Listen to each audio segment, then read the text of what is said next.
नमस्कार दोस्तों। आज हम करने जा रहे हैं आरबीएसई क्लास 6 कंप्यूटर अध्याय 4 स्प्रेडशीट के अभ्यास प्रश्नों का पूरा समाधान।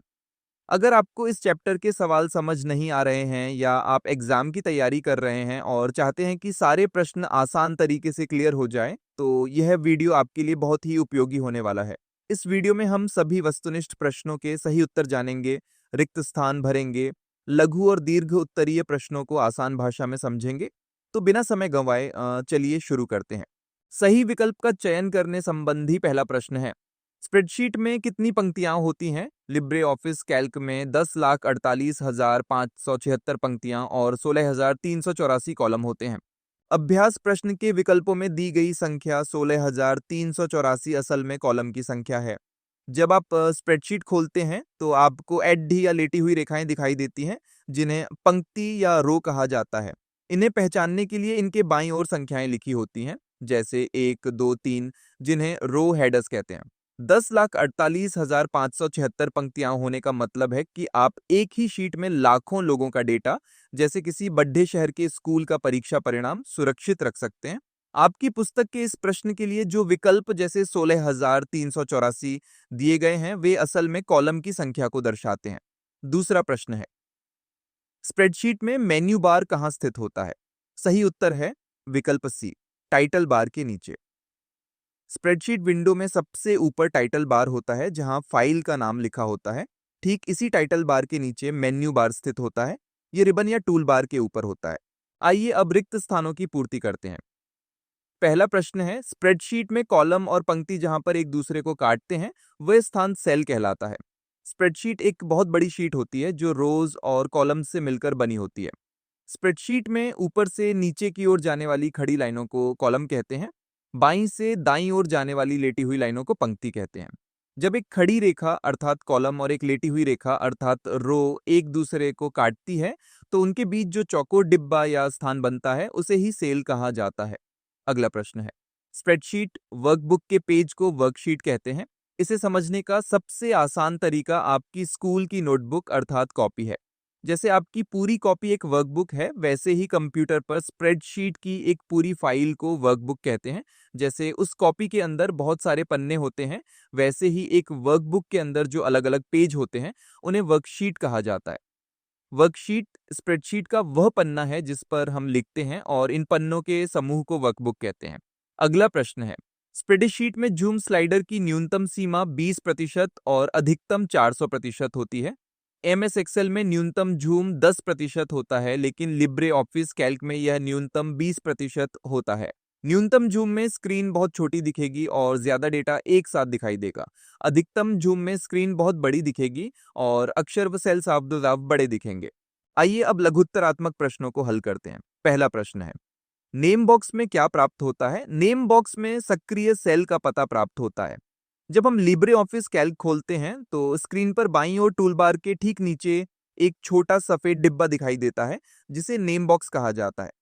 जैसे ही हम अपनी वर्कशीट में किसी भी सेल पर क्लिक करते हैं, नेम बॉक्स तुरंत हमको उस सेल का नाम या संदर्भ दिखा देता है। ये हमें ये समझने में मदद करता है कि हम अभी स्प्रेडशीट के किस हिस्से में काम कर रहे हैं। पता देखने के लिए बस उस सेल पर क्लिक करना होता है और नेम बॉक्स उसे प्रदर्शित कर देता है। हम ये कह सकते हैं कि नेम बॉक्स स्प्रेडशीट का वह पता बताने वाला बोर्ड है जो हमेशा सक्रिय सेल की सही लोकेशन बताता है। अगला प्रश्न है, सक्रिय सेल क्या है? स्प्रेडशीट में जिस सेल पर हम माउस से क्लिक करते हैं या जहां हम वर्तमान में काम कर रहे होते हैं, उसे सक्रिय सेल कहते हैं। जब हम माउस की सहायता से किसी सेल पर क्लिक करते हैं तो वह सक्रिय हो जाता है। सक्रिय सेल की सबसे बड़ी पहचान यह है कि इसके चारों ओर एक गहरा बॉर्डर दिखाई देने लगता है। ये अन्य सामान्य सेलों से अलग और स्पष्ट दिखता है। अगला प्रश्न है, स्प्रेडशीट्स का अन्य नाम क्या है? स्प्रेडशीट का अन्य नाम वर्कशीट है।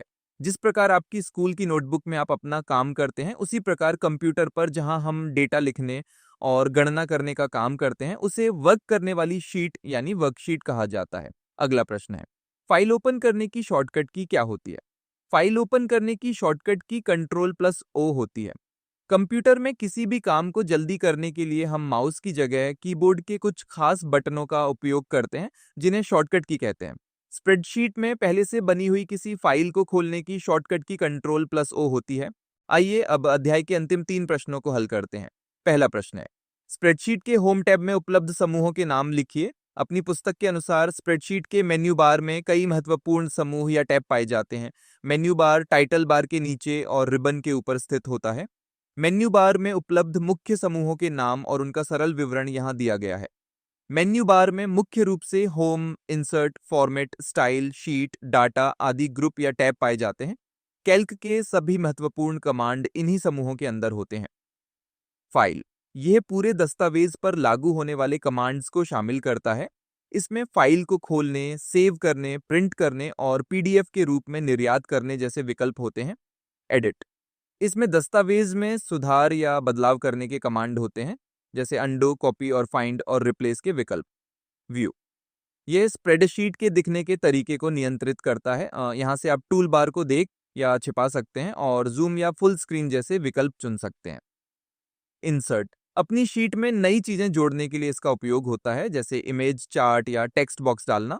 फॉर्मेट, ये सेल को सजाने या बदलने के काम आता है। इसमें सेल की स्टाइल, पेज स्टाइल और टेक्स्ट को एडिट करने के कमांड होते हैं। स्टाइल्स, यहाँ से आप अलग अलग लिखावट की स्टाइल जैसे हेडिंग या फुटनोट को लागू और प्रबंधित कर सकते हैं।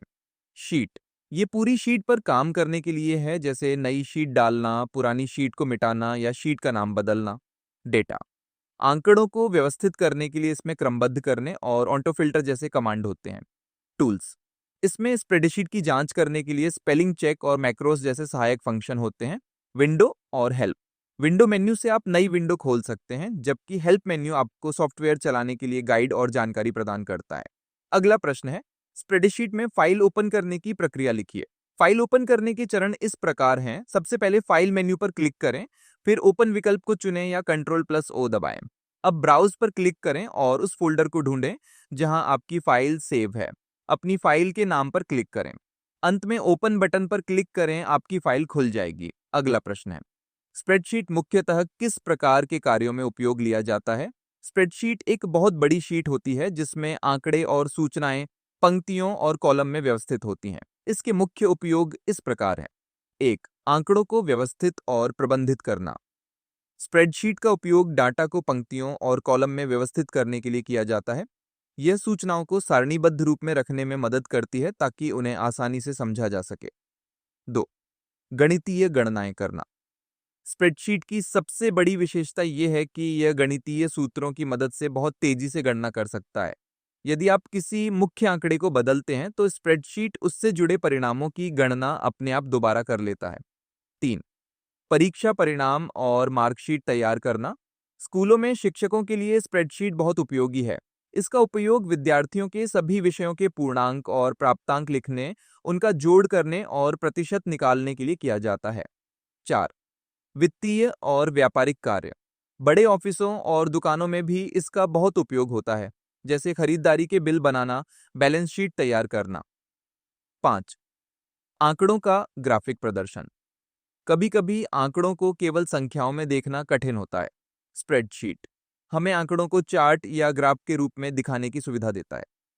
6. डेटा का विश्लेषण। जब डेटा बहुत अधिक मात्रा में होता है तो उससे उपयोगी जानकारी निकालना मुश्किल होता है।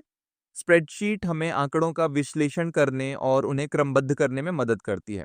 तो दोस्तों, आज हमने अध्याय 4 स्प्रेडशीट के सभी अभ्यास प्रश्नों को आसान तरीके से समझ लिया।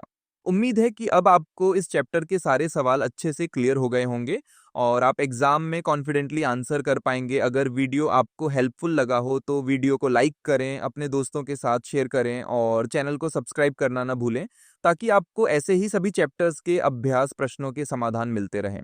अगर आपका कोई डाउट हो तो नीचे कमेंट ज़रूर करें, मैं ज़रूर रिप्लाई करूंगा। मिलते हैं अगले वीडियो में, तब तक के लिए धन्यवाद।